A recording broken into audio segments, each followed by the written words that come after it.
Chris is a native of Sidman. We grew up reenacting together. Yeah. We have a long history. He graduated from UPJ with a degree in history and has a master's in education from George Mason University. He teaches at Boonesborough High School, Maryland.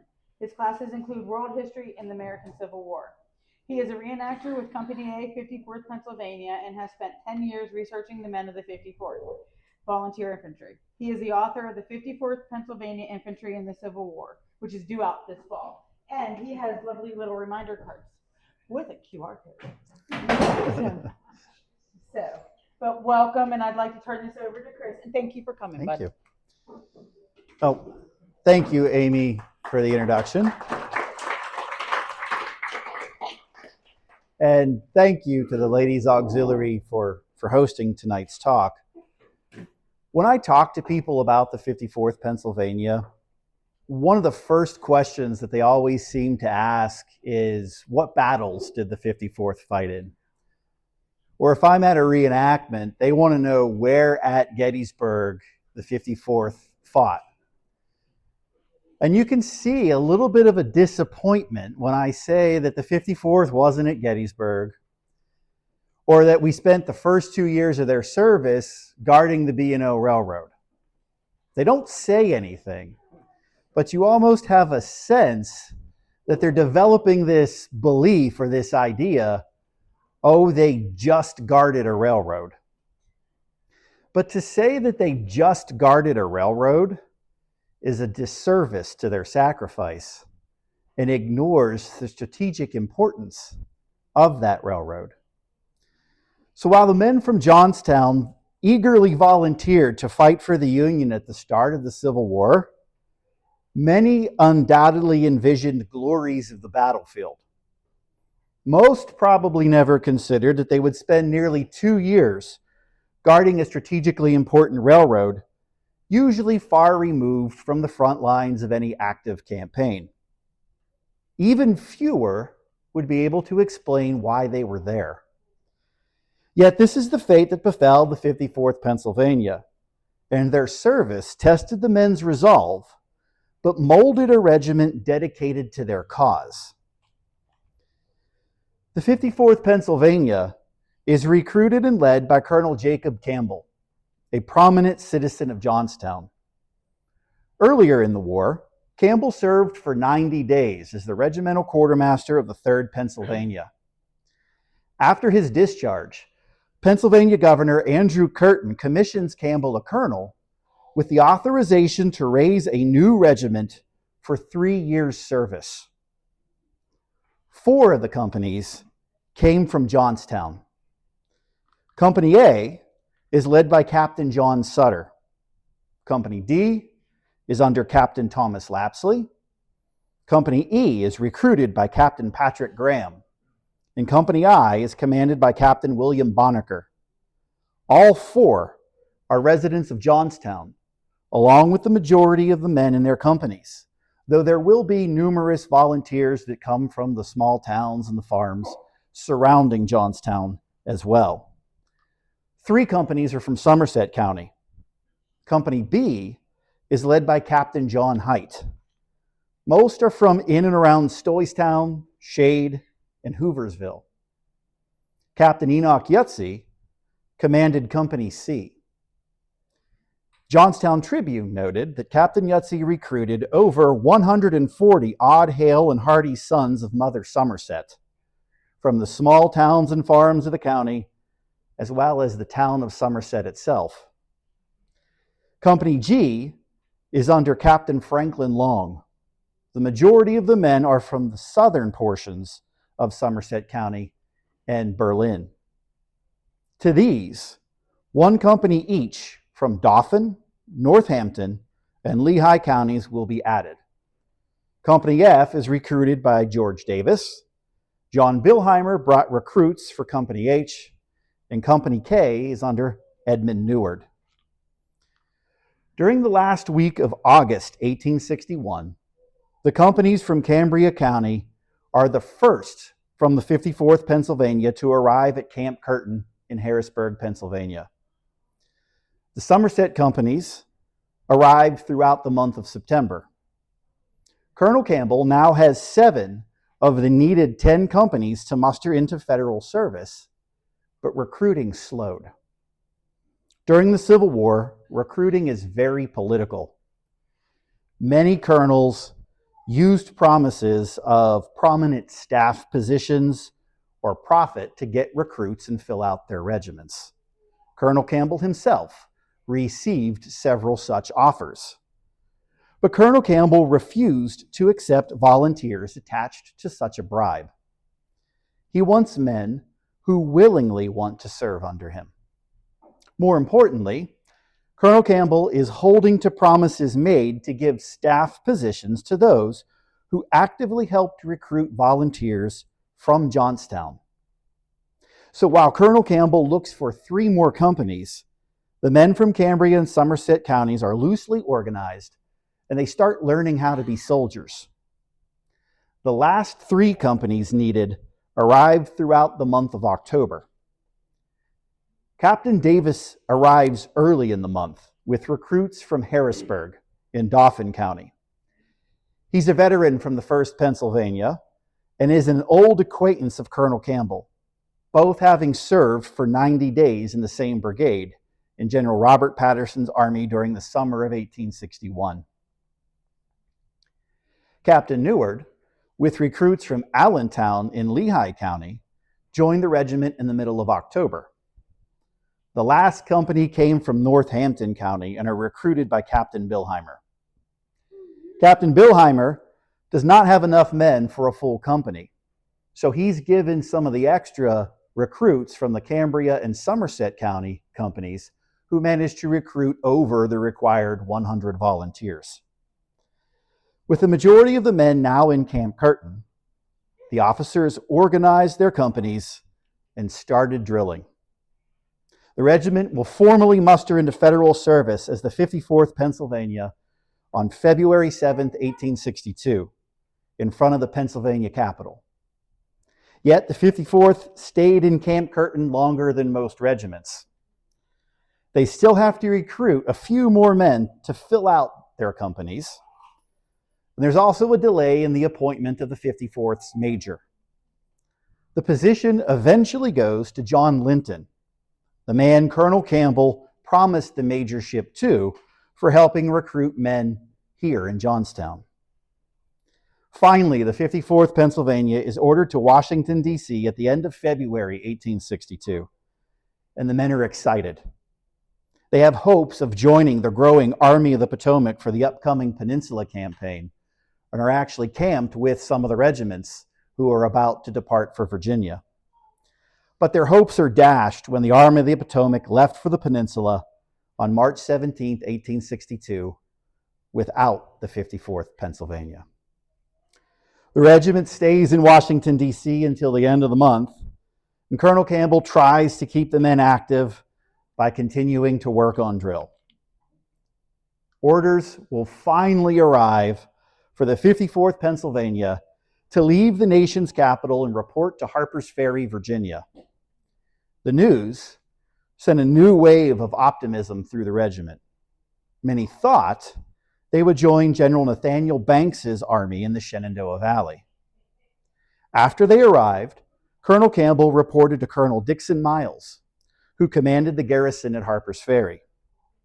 In addition to the town, Colonel Miles also commanded the Railroad Brigade, which is responsible for guarding the B&O Railroad.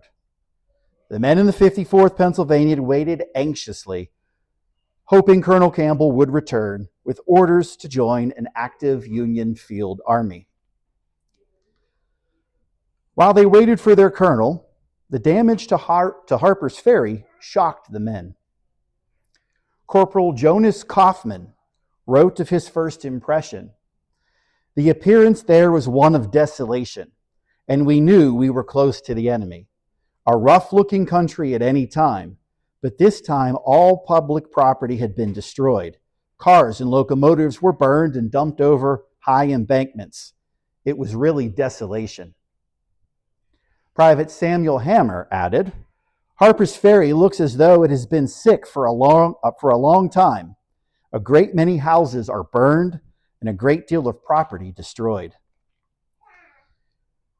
Colonel Miles assigns the 54th Pennsylvania to guard a 56-mile stretch of the B&O Railroad from Back Creek Bridge, a few miles north of Martinsburg, Virginia, to the bridge over the south branch of the Potomac River, just south of Cumberland, Maryland. The orders stunned the 54th, with one officer remembering, "The news fell like a death token upon us." 54th left Harper's Ferry and arrived by train in Martinsburg before deploying to their assigned locations. Adjutant William Rose, himself a native of Johnstown, immediately noticed the reason for their assignment, writing, "The B&O Railroad was once one of the principal thoroughfares for freight and passengers from east to west and vice versa. But Secesh took the liberty of making it one grand tract of wild desolation as far as they had means and power so to do. Bridges, houses, locomotives, cars, all have been destroyed, the track torn up and carried far away into the interior, and in fact, everything that could possibly be rendered useless passed through a fiery ordeal." Completed in 1853, the Baltimore and Ohio Railroad, as soon as it decides to pop up, connected Wheeling, Virginia with the port city of Baltimore, Maryland. In 1861, the B&O Railroad controlled over 500 miles of track, running over 3,800 coal, freight, and passenger cars, along with their locomotives, as well as operated various machine shops and railroad yards along the way, all purchased at a cost of over $30 million, or $1.14 billion today. The railroad is strategically vital to the Union war effort, as it moves men and supplies from the Midwest to the seat of war in the Eastern Theater. During construction, conflict with the Chesapeake and Ohio Canal forced the B&O Railroad to cross the Potomac River at Harper's Ferry and run 95 miles through Virginia to Cumberland, Maryland.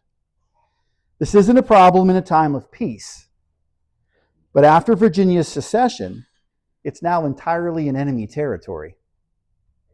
Confederate forces constantly attack the line to stop the flow of men and material to the east. After leaving Martinsburg, I want to make sure these maps are working for you.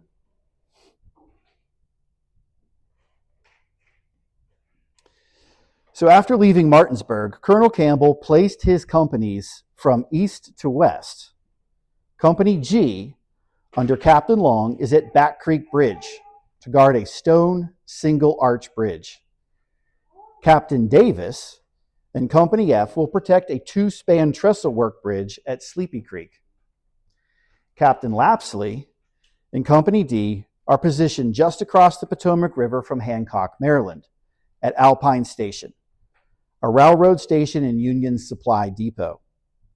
Company I, led by Captain Bonneker, is ordered to Sir John's Run, the location of a single arch bridge and depot with a water station, woodhouse, sandhouse, and blacksmith shop.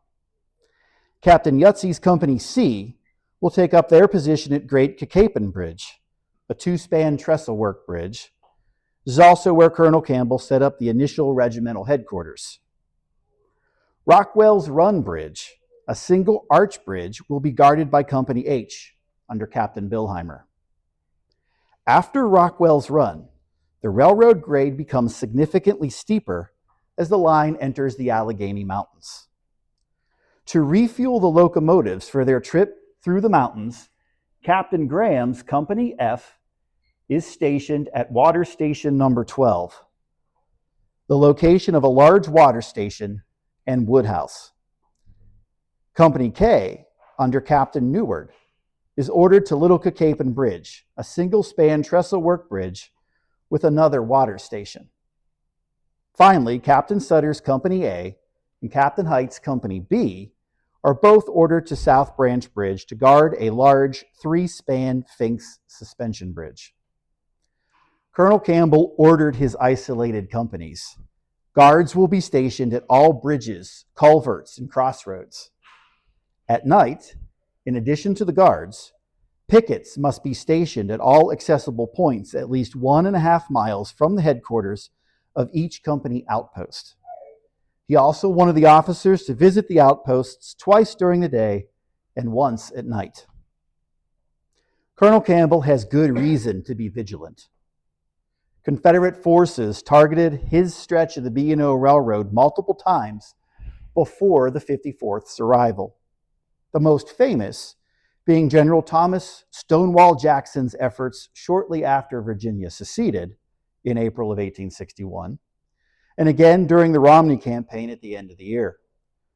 Both raids were very effective. Adjutant Rose wrote, "The road seems to have been the pathway of some monster-destroying demon whose approach was conflagration and whose footprints were blood, whose very breath was ruin and beggary. As you travel along, you see the scattered fragments of what once were splendid bridges, culverts, and station houses, water tanks, and the like.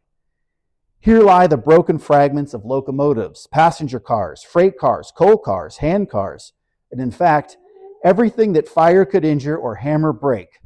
For miles, the track has been torn up, the ties removed, so that when the road was repaired, it had to be almost entirely reconstructed." Spreading out the companies immediately isolated them from one another, but Colonel Campbell had to follow his orders.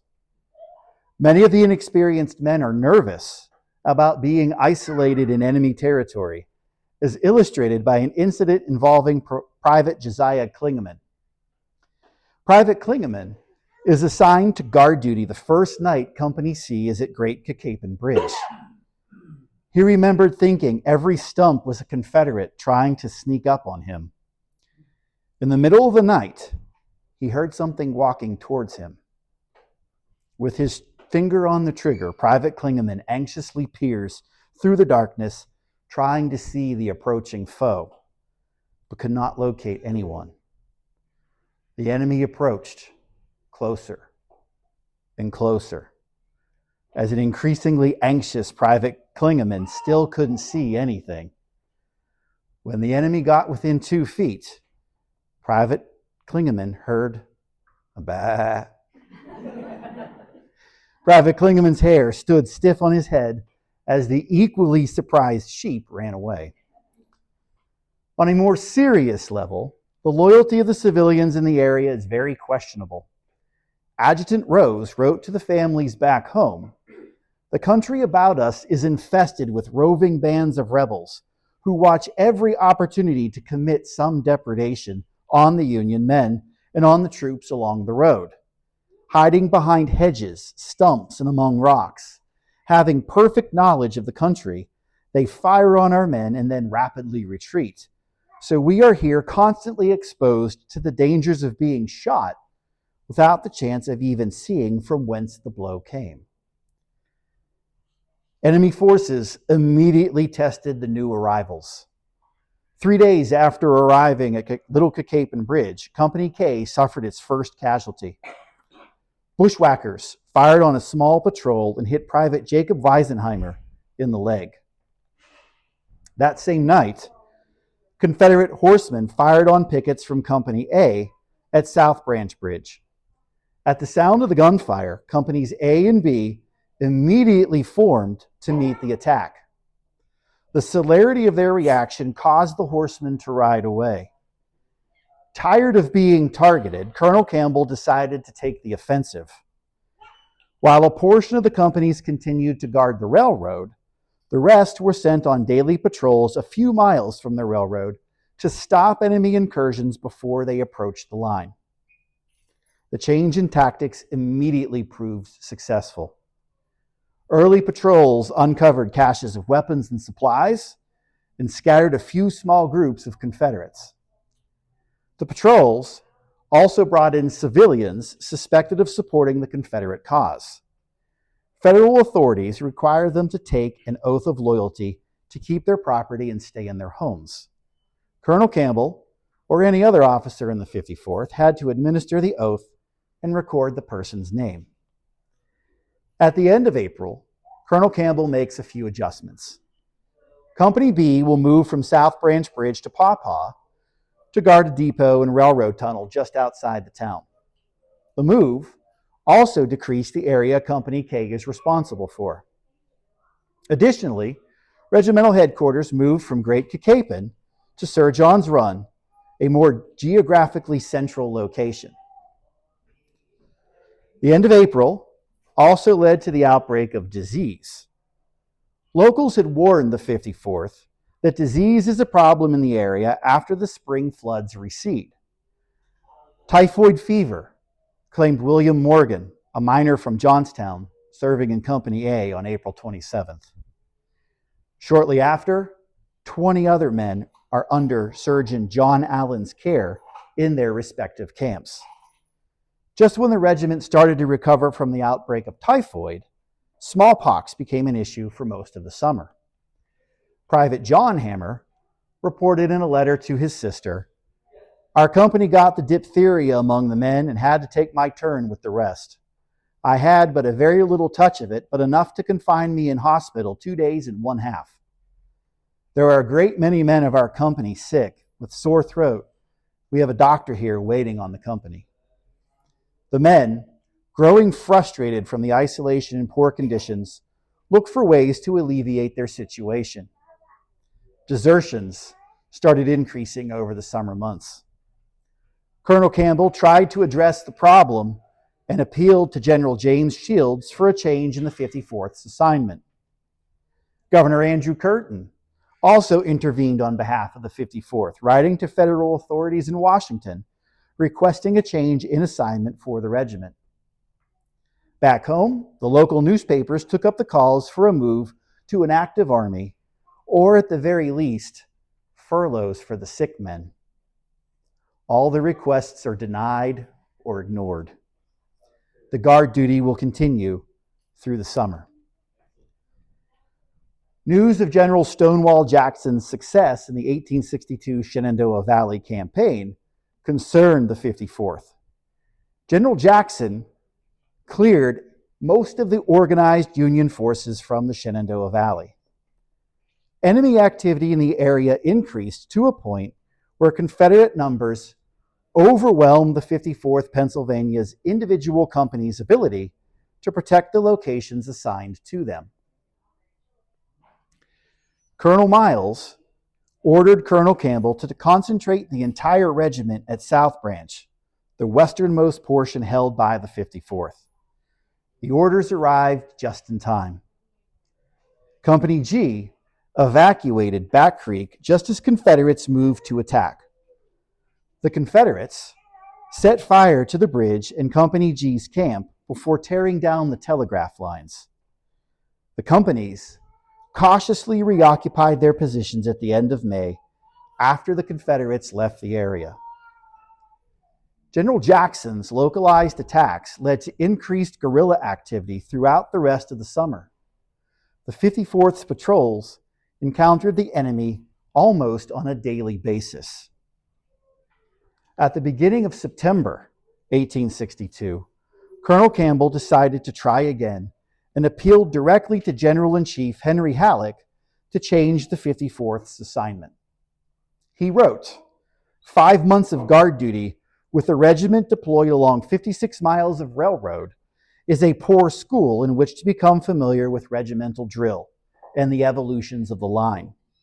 Yet I have confidence enough in the officers and men of the 54th to believe that they will be able to perform their whole duty in the field, and they would reflect no discredit upon the noble army you have the honor to command."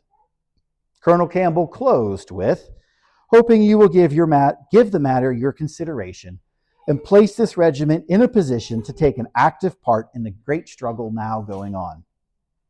General Halleck never responded. In September, the Army of Northern Virginia advanced into the North for the first time and threatened the 54th again. General Robert E. Lee hoped, while in Maryland, to damage the B&O Railroad to disrupt Union troop and supply movements. Outside of Frederick, General Jackson is given orders to capture Harper's Ferry. After crossing the Potomac River at Williamsport, Jackson's men tore down the telegraph lines. This cut off Colonel Campbell from communicating with Colonel Miles in Harper's Ferry, but proved to be very fortuitous. Part of General Jackson's force approached Company G at Back Creek Bridge.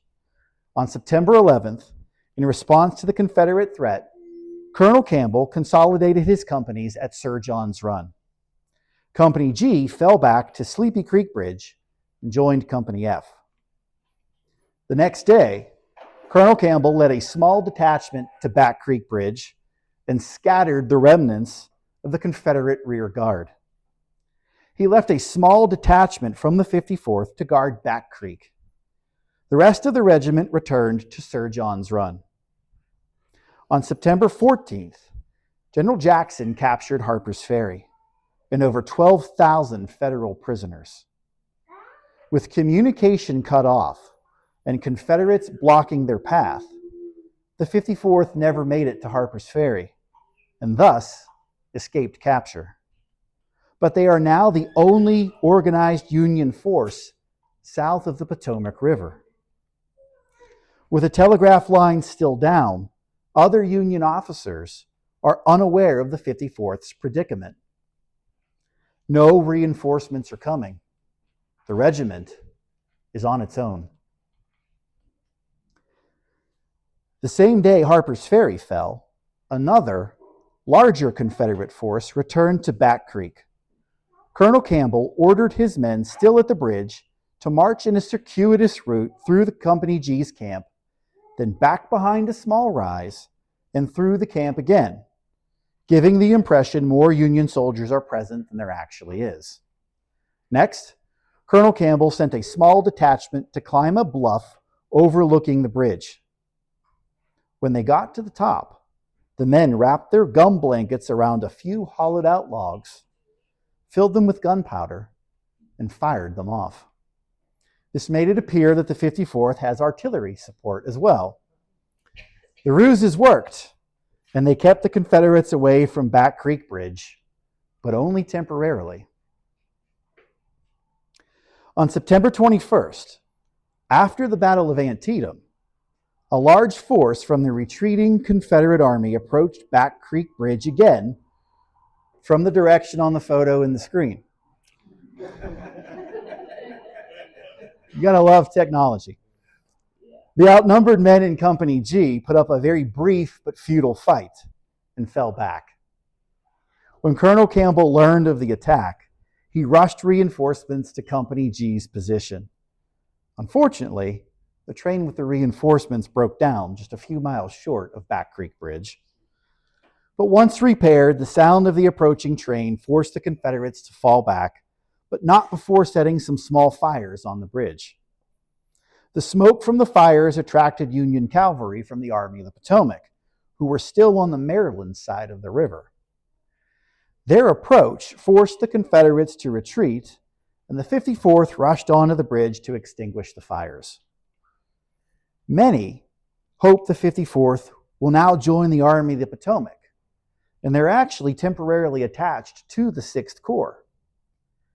Unfortunately, General McClellan has other ideas and leaves the regiment behind to guard the railroad. In October, with the Army of Northern Virginia retreating farther south, General Jackson will dispatch cavalry under Colonel John Imboden to attack the B&O Railroad.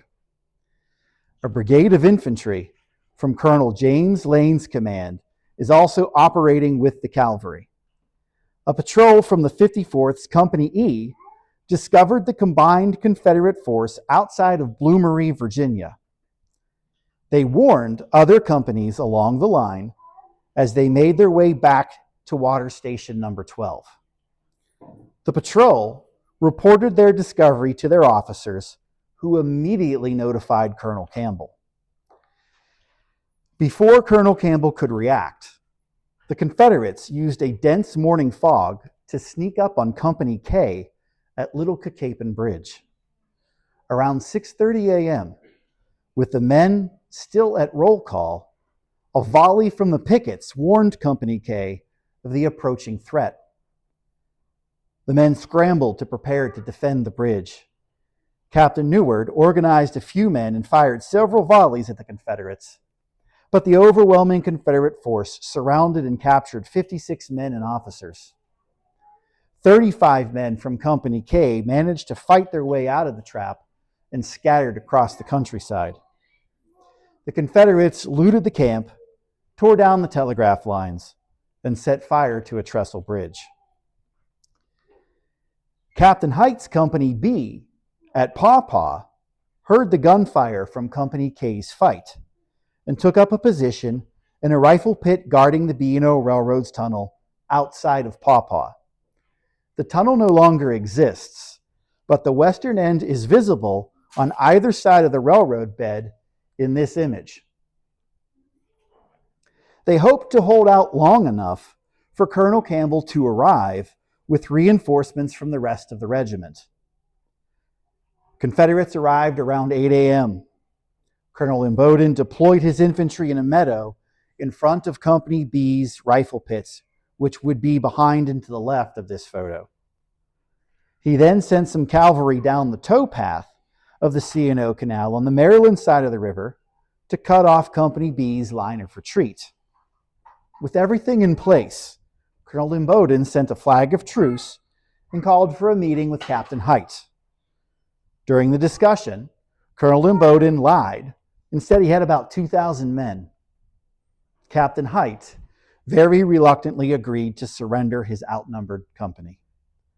The Confederates looted the camp and burned what they could not carry away. A scout saw Colonel Campbell approaching Paw Paw by train with reinforcements, but the Confederates left before they could damage the tunnel. The prisoners from Company K and Company B are taken along and sent to Libby Prison in Richmond. Both companies are eventually released in November, but only after their own harrowing experience. For the rest of 1862, the diminished 54th continued to guard the railroad until consolidating at North Mountain for the winter. The start of 1863 brought orders for the 54th Pennsylvania to report to Romney, Virginia, for a different approach to guarding the B&O Railroad. Many spoke highly of Colonel Campbell in the 54th Pennsylvania. The New York Tribune wrote, "Wanted for the shrewd and daring colonel of the 54th Pennsylvania Volunteers, the first pair of useless straps that may be found on the shoulders of a dull or timid brigadier." The American, a Baltimore newspaper, added, "During the 6 months this regiment has been on the road, the conduct of both officers and men has gained for them the confidence and esteem of the whole community. In all this time, not a single accident has happened to the road, nor has a particle of private or public property been destroyed, although the whole country has been infested with guerrillas, to whom this regiment has been a terror. I will venture the assertion that this regiment has taken more prisoners and recovered more stolen property than any other in similar service. Colonel Campbell has given such universal satisfaction not only to the railroad company and the government, but to all the loyal citizens along the line, and I fear his place may not be so well and acceptably filled by his successor, as it certainly never was by any of his predecessors." The regiment capably fulfilled their assignments until the spring of 1864, when the 54th Pennsylvania finally got their wish and joined General Franz Sigel's army for the start of the 1864 Shenandoah Valley Campaign. While not as glamorous as serving with a campaigning army, the 54th Pennsylvania's service along the B&O Railroad molded the men and officers into a formidable unit, not yet in battle, but in the guerrilla warfare so prevalent to the region. They learned self-reliance in their isolated positions. They learned to act as a cohesive unit when they united to face a larger threat. Watching comrades die tested their resolve, ensuring those who truly believed in their cause remained. They gained valuable experience in how to fight the enemy, whether in fending off the attacks of guerrillas or confronting the vaunted veterans of the Army of Northern Virginia. Most importantly, they learned to trust each other. Every soldier knew the man next to him would stand the trials to come. Their time along the railroad prepared the 54th for the coming 1864 Shenandoah Valley Campaign. They did more than just guard a railroad.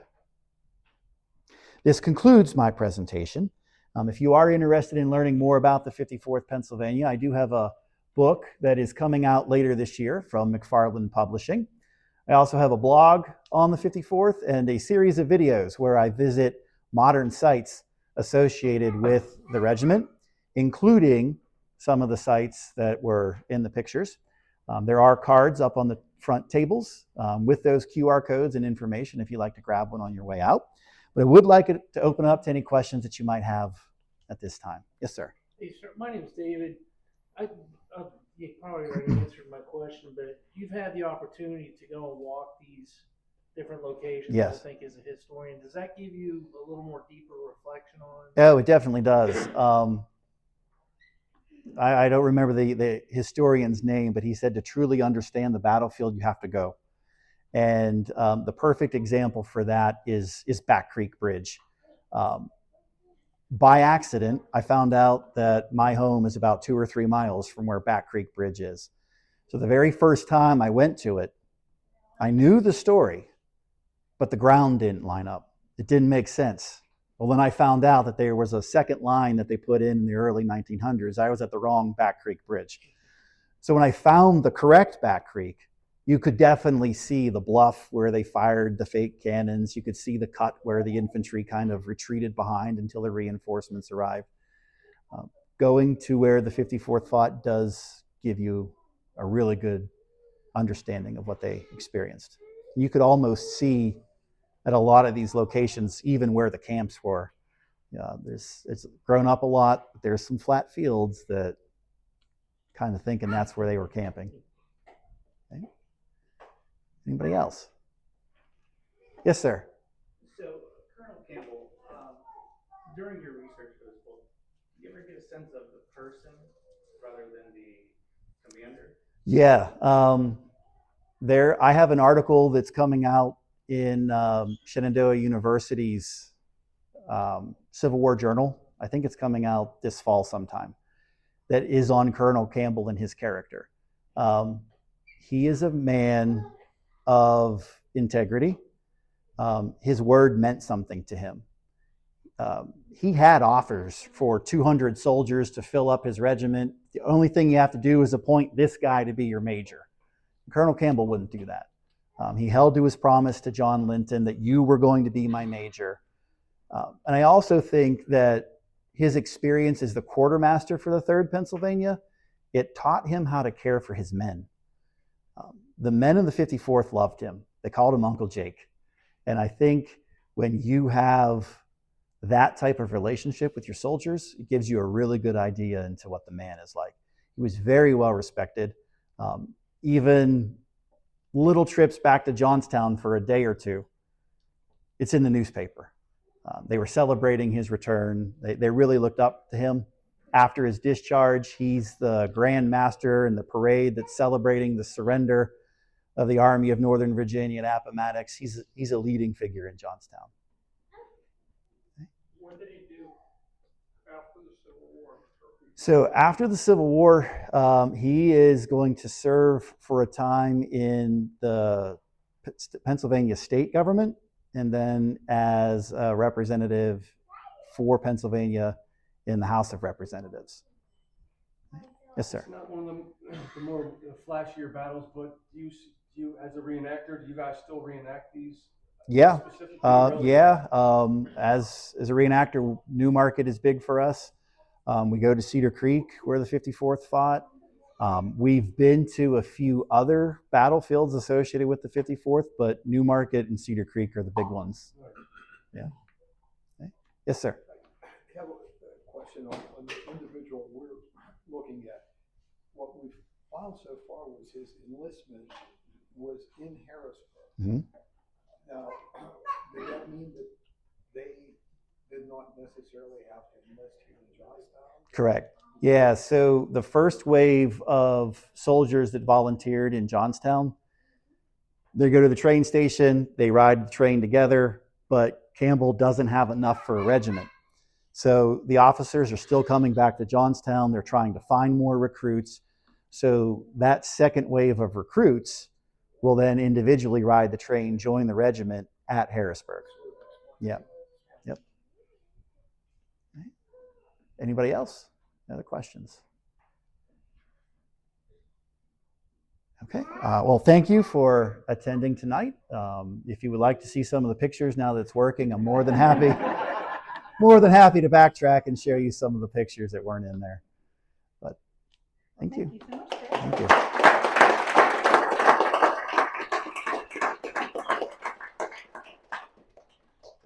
Hope everybody enjoyed that.